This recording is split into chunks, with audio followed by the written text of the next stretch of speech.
Assalamualaikum warahmatullahi wabarakatuh. Halo sahabat Lokagana dimanapun Anda berada. Pada kesempatan kali ini kita bertemu lagi dalam acara Ruang Alumni.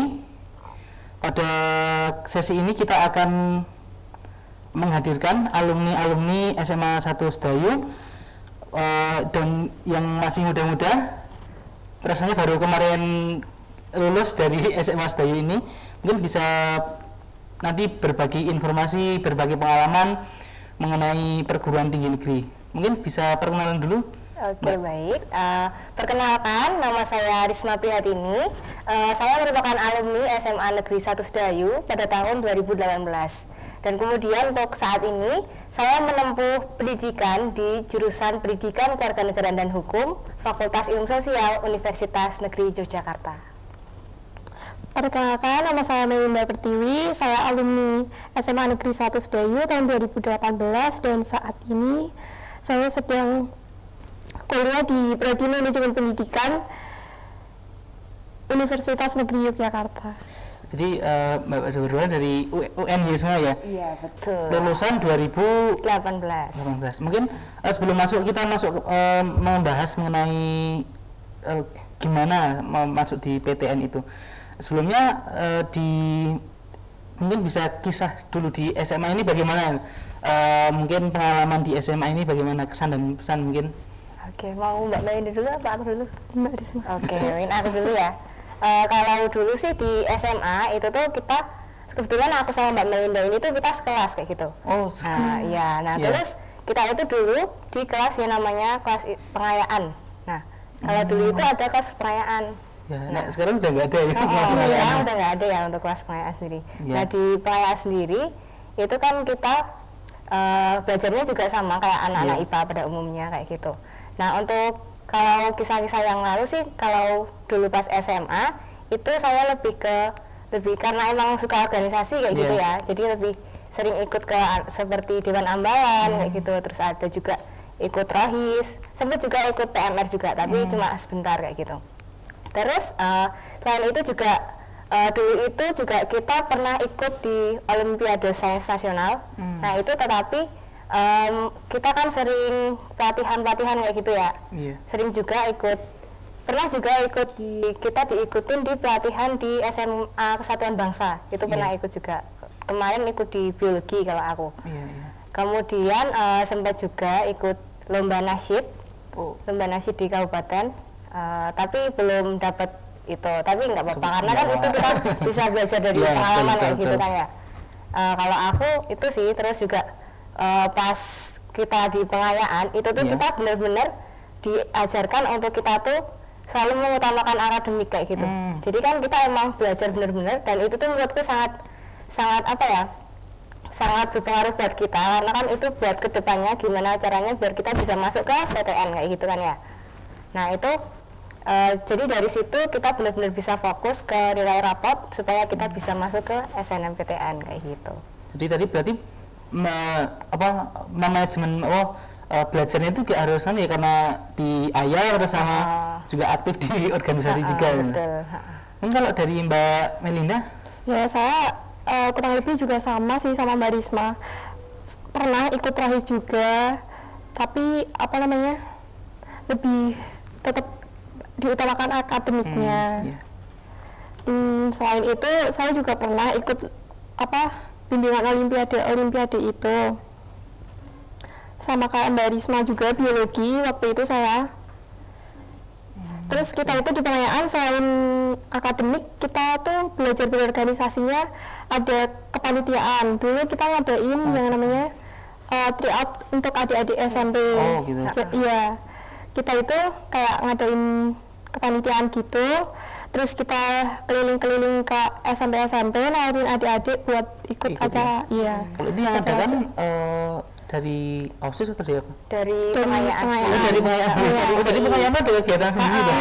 Kita dulu kan ada namanya tuh kemarin CITOS. Jadi itu Cerdas Istimewa Tryout Sedayu kayak gitu. Itu dulu 2017. Dari kapan ya? Udah lama sih ya dari sebelum angkatan kita juga udah ada itu CITOS. Iya. ini ada yang menarik kan MIPA apa di SMA-nya kan MIPA ayah. Iya. Nah, kok bisa masuk di sosum bagaimana ceritanya itu? Gimana ya ceritanya ya? Oke. Bisa lintas jurusan ini. Oke. Kalau dari aku sih ya, mungkin karena emang kita kan udah 3 tahun ya belajar IPA kayak gitu ya. Kalau aku kan tipe orang yang aku tuh pengen belajar yang lain lagi kayak gitu kan. Jadi aku lebih ke mungkin agak bosan kayak gitu juga ya.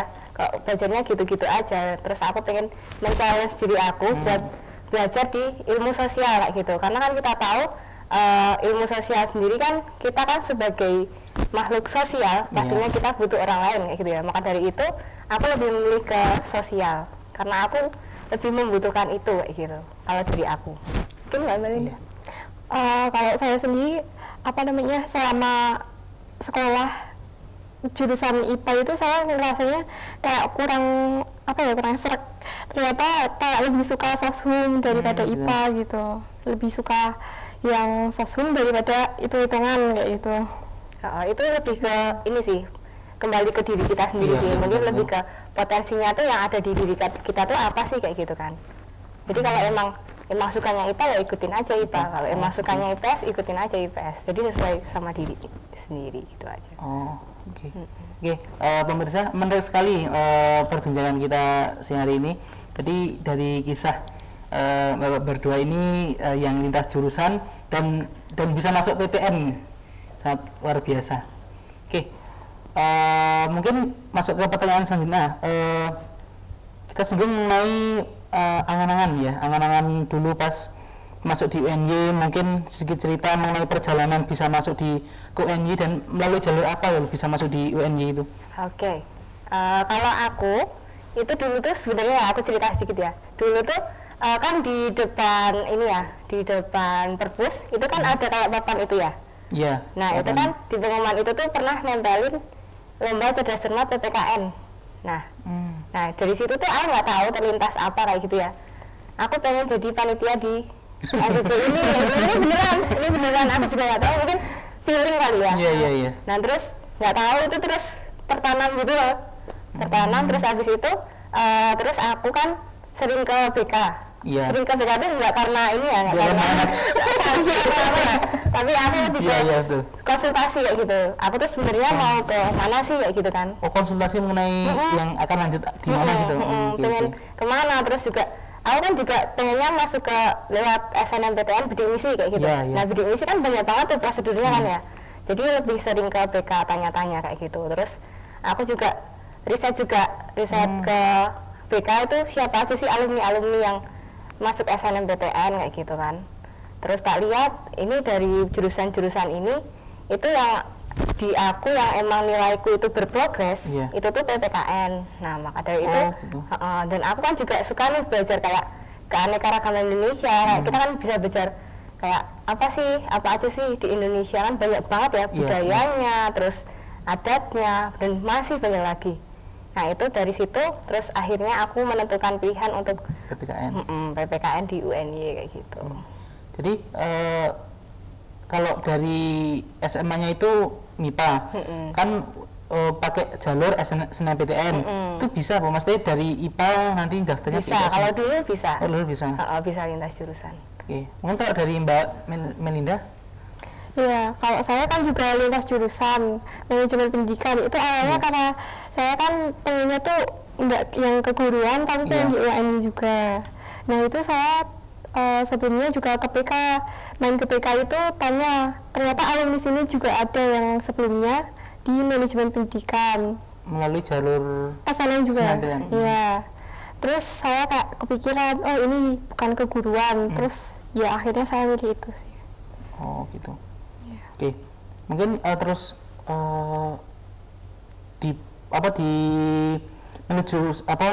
bagaimana sih kuliah di jurusan PKNH? Gimana kuliahnya? Dipelajari dan prospek kedepannya itu gimana? Yang dipelajari itu apa aja tuh di PKNH itu? Oke, siap. Jadi kalau di PKNH sendiri kita tuh ada beberapa rumpun ilmu. Yang pertama kan kita ada pendidikan, kewarganegaraan dan hukum. Gitu ya. Di pendidikan terus kita ada politik, terus kita ada moral, sama kita ada hukum. Jadi di matkulnya itu nggak jauh-jauh dari rumpun ilmu itu. Jadi kalau di pendidikan sendiri itu kita belajar tentang gimana sih cara mempersiapkan ketika kita belajar, kata mau memberikan pembelajaran. Kayak guru-guru kalian itu kan juga mereka mempersiapkan kan, kayak RPP-nya, rencana pembelajarannya, terus strategi pembelajarannya mau kayak gimana, mau pakai media pembelajaran apa, gitu kita belajar di situ. Penilaiannya juga dipelajari juga. Terus untuk politik sendiri kita tuh belajar kayak politik di Indonesia itu dari zaman dahulu sampai sekarang tuh kayak gimana sih, kayak gitu kan. Terus juga politik di luar negeri itu kayak gimana sih, kayak gitu. Terus untuk politik juga kita belajar untuk sistem pemerintahannya itu seperti apa di Indonesia, di luar negeri juga kayak gimana, itu kita pelajari. Terus habis itu untuk moral sendiri kita belajar tentang etika, kemudian kita belajar tentang logika kayak gitu, jadi tentang tingkah laku lah seperti itu. Karena kan di PKS sendiri kan kita emang sebagai guru PPKN kan kita harus memberikan contoh yang baik kayak gitu ya, etikanya yang baik itu seperti apa gitu, jadi kita pelajarin. Terus selain itu juga kita di hukum ada rumpun ilmu hukum, jadi kalau hukum itu banyak banget. Kita belajar hukum kayak ada hukum pidana, perdata, acara pidana, acara perdata, hukum Islam, tata negara, administrasi negara, hukum internasional, dan masih banyak lagi. Sebanyak itu dipelajari semua apa? Iya, dipelajari semua. Karena kan sebagai guru PPKN pastinya kita harus tahu ya gimana. Nanti kalau seumpama nih anak muridnya tanya, Bu gimana sih ini kasus ini kayak gitu, masa iya guru PPKN-nya nggak tahu, iya kan? Iya, betul. Jadi emang kita harus belajar itu sih, dan manfaatnya juga ketika misalnya ada berita kasus apa gitu, kita jadi bisa sambil belajar analisis gimana sih untuk cara penyelesaiannya kayak gitu sih dari aku. Mungkin prospek kedepannya jadi guru PPKN ya? Prospek kedepannya kita bisa jadi guru PPKN. Terus selain itu juga aku lihat dari alumni itu tuh kita ada yang jadi jurnalis. Jadi kan kayak di koran kayak gitu. Terus ada yang reporter juga kayak gitu. Jadi lebih ke pemberitaan yang politik kayak gitu. Politik dan sosial itu ya. Betul. Mana dari Mbak Melinda untuk di prodi manajemen pendidikan? Nah, itu manajemen pendidikan itu punya 8 bidang garapan. Itu kalau kata lainnya fokusnya manajemen pendidikan. Itu yang pertama kayak di manajemen peserta didik, manajemen kurikulum, manajemen tenaga kependidikan atau manajemen personalianya. Terus manajemen fasilitas, sarana prasarana pendidikan, sama pembiayaan pendidikan, terus ketata laksanaan lembaga pendidikan, hubungan lembaga dengan masyarakat atau humas, itu sama kepemimpinan dan supervisi pendidikan. Nah, itu dari 8 bidang garapan itu yang dipelajari di manajemen pendidikan. Jadi kita itu dilatih untuk menjadi pengelola pendidikan kayak gitu. Terus selain 8 itu kita juga dilatih manajemen perpustakaan. Makanya kemarin bisa PPL di sini itu karena kita juga mempelajari manajemen perpustakaan, mulai dari teori manajemen perpustakaannya, terus praktik manajemen perpustakaan, sama ada pengembangan perpustakaan sekolah, sama kita juga belajar tentang e-library atau digital library-nya gitu. Itu sih. Jadi nanti kalau untuk prospek kerja untuk kedepannya gimana Mbak dari manajemen pendidikan? Kalau prospek kerja itu sebenarnya banyak juga sih, mau di lembaga pemerintahan maupun swasta itu banyak. Kemarin juga saya lihat di formasi CPNS itu kalau yang di pemerintahan juga banyak, mulai dari sekolah sampai bahkan kementerian juga ada. Yang sekolah itu kayak ada di tata usaha, administrasinya kayak gitu. Terus yang di dinas juga banyak, di analis bidang pendidikannya gitu. Terus kayak di kementerian juga ada kayak gitu. Jadi ya cukup luas ya manajemen pendidikan itu. Mungkin selanjutnya seberapa penting ilmu yang dipelajari itu dari PKNH? Seberapa penting ilmu yang dipelajari? Jadi kalau menurutku untuk PPKN ini tuh penting banget ya, karena apa? Kayak PPKN itu jiwanya dari generasi penerus bangsa kayak gitu ya. Jadi kan kita harus benar-benar bisa apa ya namanya, kita bisa menanamkan, kalau kita sebagai guru itu tantangannya adalah kita harus bisa menanamkan kepada anak murid kita supaya dia itu bisa jadi good citizenship, jadi dia menjadi warga negara yang baik kayak gitu ya. Nah, penting banget karena itu sih, jadi kita bisa membentuk generasi muda Indonesia untuk menjadi generasi yang mereka itu bisa apa ya, bisa memiliki nilai-nilai luhur bangsa, kemudian dia di dalam dirinya itu tertanam jiwa nasionalisme kayak gitu, dan mereka itu mengerti gimana sih caranya menjadi warga negara yang baik, gimana caranya untuk taat aturan, taat hukum, norma kayak gitu kan. Itu kan perlu banget ya dipelajari untuk hidup kita juga. Terus apa lagi ya? Ya itu sih pentingnya. Jadi penting banget karena emang jiwanya dari negara itu kan emang di PPKN ini sendiri. Untuk membentuk nasionalisme gitu ya. Untuk nasionalisme tak generasi muda gitu. Ya, ini Mbak dari Mbak Melinda untuk yang manajemen pendidikan. Nah itu pentingnya ya manajemen pendidikan itu apa ya? Penting untuk pengelolaan pendidikan gitu loh. Kayak tadi seperti yang dibilang ada 8 garapan 8 garapan manajemen pendidikan tadi itu kan yang digunakan dalam pengelolaan sekolah. Nah selain itu kan tadi ada manajemen perpustakaan juga, itu kan nggak jauh, perpustakaan itu nggak jauh gitu loh dari sekolah, tetap jadi jantungnya sekolah gitu, tetap butuh untuk apa namanya memanage, mengatur sekolah gitu, pengelolaan sekolah kayak gitu sih. Oh oke, begitu. Jadi ya tidak jauh dari untuk pengelolaan pendidikan, pendidikan dan pengelolaan sekolah gitu ya. Oke, mungkin sebenarnya harapan kedepannya setelah mendapatkan ilmu dari bangku kuliah ini, terus kalau bila kerja nanti melakukan sesuatu ilmu yang dipelajari dengan birokrasi yang ada di tempat kerja, bagaimana kalau menyikapinya? Oke, mau Mbak Melinda dulu apa dulu? Mbak Risma dulu aja. Oke, baiklah. Kalau dari aku sendiri sih harapannya ya pastinya karena emang kita belajarnya di sini kan pendidikan ya. Jadi bisa kita terapkan gimana caranya untuk kita bisa menjadi guru yang baik dari mulai dari persiapan sampai kita pelaksanaan, kemudian sampai kita setelahnya kayak penilaian kayak gitu bisa diterapkan dengan baik. Dan setelah itu kita juga bisa mentransferkan ilmu kita itu.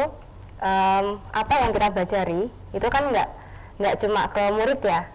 Untuk kita itu kayak kita pas lagi KKN, kita pas KKN sih kita bisa mentransferkan ilmu itu ke masyarakat sekitar. Gimana sih caranya untuk misalnya kita adain sosialisasi buat menjadi warga negara yang baik gimana, pemilu gimana kayak gitu kan, kita bisa mentransferkan ilmu juga kayak gitu. Oke. Sosialisasi itu ya. Jadi nggak cuma terbatas doang di sekolah aja, nggak cuma ngajar di sekolah, di masyarakat juga bisa berguna kayak gitulah. Kan dari Mbak Melinda? Manajemen pendidikan itu juga mempelajarinya kan nggak cuma pendidikan aja sih sebenarnya, kan basicnya manajemen juga. Kita jadi diajari untuk apa ya, bisa memimpin kayak gitu. Ilmu itu tuh kayak diajari bisa ngomong, bisa ngomong kayak gitu juga. Untuk saya yang pendiam banget dulu sekarang bisa belajar ngomong itu kayak ya udah berprogres gitu loh. Jadi dari manajemen pendidikan ini tuh banyak banget halnya, pelajarannya tuh ya termasuk itu bisa ngomong terus mengelola organisasi juga kayak gitu. Kan saran untuk kami yang adik-adik dari kelas 10, 11, 12 kiat-kiat mungkin yang nanti agar ya bisa masuk di perguruan tinggi negeri, dan mungkin bagaimana kiat-kiatnya gitu. Kiat-kiatnya bagaimana? Jadi untuk kiat-kiatnya sendiri itu kalau dari aku pesan aja teman-teman semua, pokoknya ketika kalian itu memiliki tekad yang kuat, nanti pastinya yang di atas itu akan memperlancar jalannya kalian gitu. Jadi rajin-rajin aja kalian untuk mempertahankan nilai kalian, kalau bisa tetap berprogres. Jadi nilai kalian itu kalau bisa jangan turun pun nggak apa-apa, tapi dikit aja kayak gitu, tapi nanti terus balik lagi. Jadi kalau dari aku itu terus selanjutnya mungkin lebih aktif lagi Jadi kalian itu yang aktif, harus aktif cari-cari informasi, apalagi sekarang ya, sekarang kan online kayak gitu. Jadi kita bisa cari informasi dari HP, dari internet, kemudian kita juga bisa cari informasi dari BK juga, kayak informasi PTN, informasi misalnya nih kalau teman-teman juga ngerasa kayak orang tua aku nggak bisa nih biayain, kayaknya nggak bisa ngebiayain buat kuliah, kalian juga bisa ikutan bidik misi kayak aku sama Mbak Melinda ini sendiri, kita juga bidik misi teman-teman. Jadi kita benar-benar harus aktif buat cari kayak syaratnya apa aja kayak gitu kan, syaratnya buat masuk ke bidik misi itu apa aja kita lengkapin semuanya, terus biar SNMPTN itu gimana kayak gitu kan, kita benar-benar cari riset dan pokoknya aktif aja lah buat teman-teman, jangan pantang menyerah kayak gitu. Aku di itu.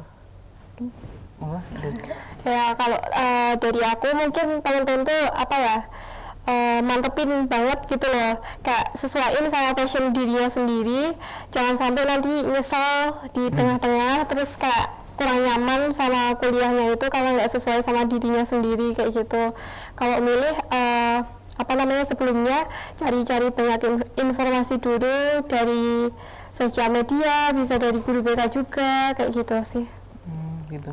Ya, intinya dimantepin sih. Nah, jangan sampai nanti tengah-tengah tuh kayak kurang nyaman. Jadi sesuai passion lah. Ya. Terakhir ini ada yang menarik tadi. Apa? Bidik misi. Oke. Kalau bidik misi itu bidik misi itu sebenarnya gimana tuh?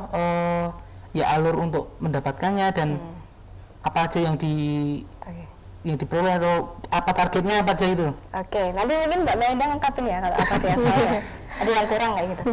Jadi kalau dari bidik misi itu tuh kita kan syaratnya banyak banget. Jadi yang pertama tuh ada kayak surat keterangan tidak mampu, terus ada apa ya, banyak banget sih kemarin tuh, ada pokoknya nanti tuh ada kayak lamanya gitu. Nanti kita disuruh ngisi kayak ada scan-scanannya. Ya ada scan itu surat keterangan tidak mampu, surat PKH, terus ada juga kartu Indonesia Pintar, terus ada juga apa lagi ya? Pokoknya kita ngisi ada penghasilan orang tua dan masih banyak lagi. Mungkin nanti selengkapnya bisa tanya ke BK ya. Banyak banget. Banyak konsultasi ke BK gitu. Emang banyak banget. Jadi kita harus yang benar-benar aktif. Oh iya.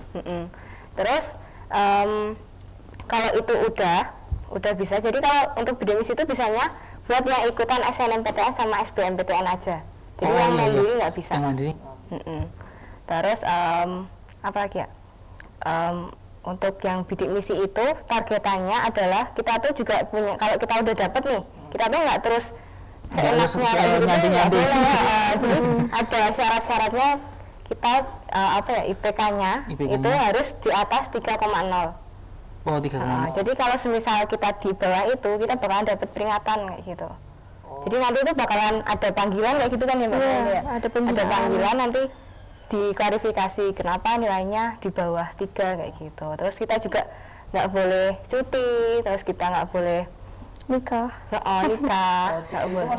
Jadi kalau cuti itu tuh kita berhenti sementara kuliahnya. Untuk kuliah. Oh gitu.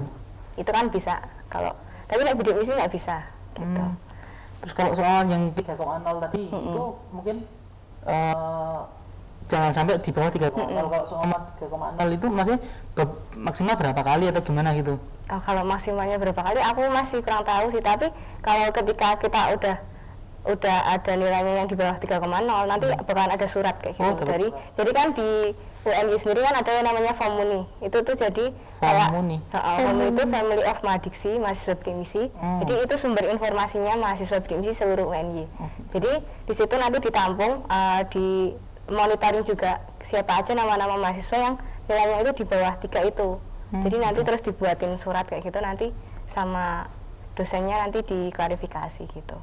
Kira-kira kenapa? Karena kan kayak anak teknik kayak gitu kan biasanya agak susah ya. Jadi nanti diklarifikasi di situ gitu. Oke. Terus ini sih mungkin sama ini sih. Kalau bidik misi itu kita dapat uang saku juga teman-teman, jadi jangan khawatir. Kita dapat uang saku setiap bulannya, nanti dikasihnya itu setiap semester ya. Setiap semester. Gitu sih. Jadi mungkin kalau yang mau cari bidik misi ya harus rajin-rajin tadi harus kita yang aktif. Jangan terus target hanya bidik misi tapi males untuk kebutuhan. Nggak bisa kayak gitu, kita harus berjuang. Ya, oke. Dan berjuang dan ya belajarnya juga harus jangan sampai turun ya. Jangan lupa berdoanya. Ya, berdoa dan berusaha. Betul. Oke. Menarik sekali teman-teman semua dan pemirsa ruang alumni dimanapun Anda berada.